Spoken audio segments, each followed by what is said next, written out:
Hello everybody!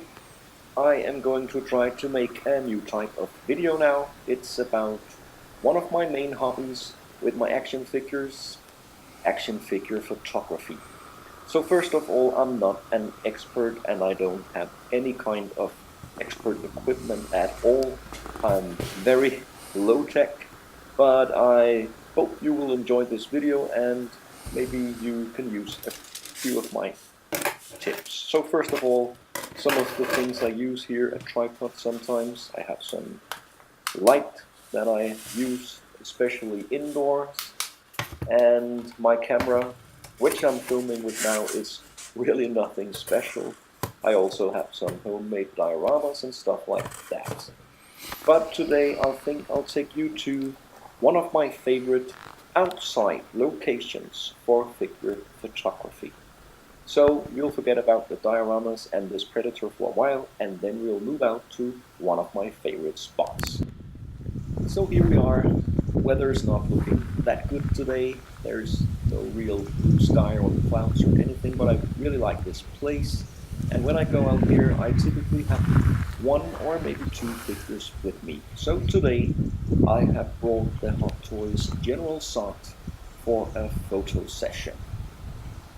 Mostly I get the figures into a basic pose at home and then I bring them out and try to work from there. So of course I can twist them and I can bring accessories, but I typically work with a basic pose. So the figure could have a nice background here. I don't really like it because I think I'll get too much grass in the background and it's not really that cool, so I think I'll find another place.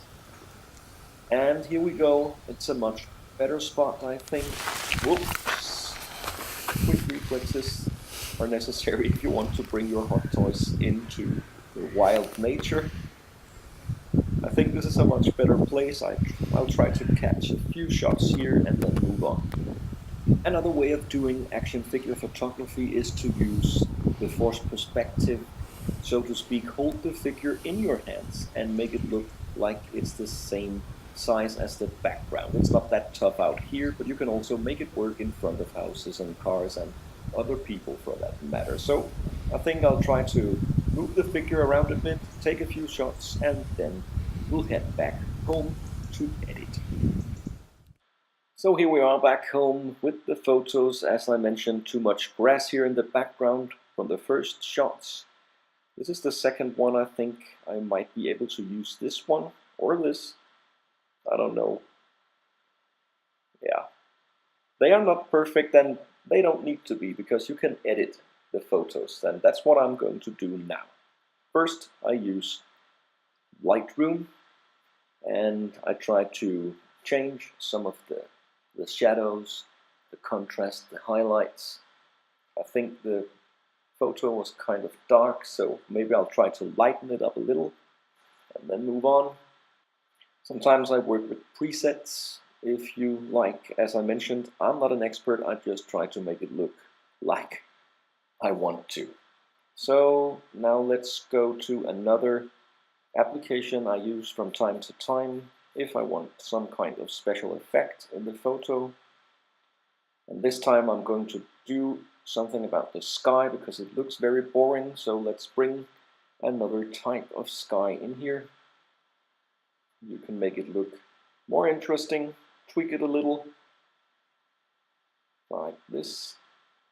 And then finally I go to Picsart and continue the work using some of the presets here. Try to give you an idea of what the picture would look like if you darken it, lighten it, maybe make it black and white, something like that. So I think I'll go for this one. Much clearer, interesting sky. So you can see from this photo, which was the basic one, and then to this one. It could also look like this one, another example of a photo from the same place. And here are a few other examples. So as I mentioned earlier, There are no right or wrong ways to do it. I like to go out, find a great spot, and maybe a spot that can tell a story about the figure's character. I hope you enjoyed this video. Next time I will do a video about indoor action figure photography, talking about light and stuff like that. So thanks a lot for watching. Like, comment and subscribe if you'd like to see more.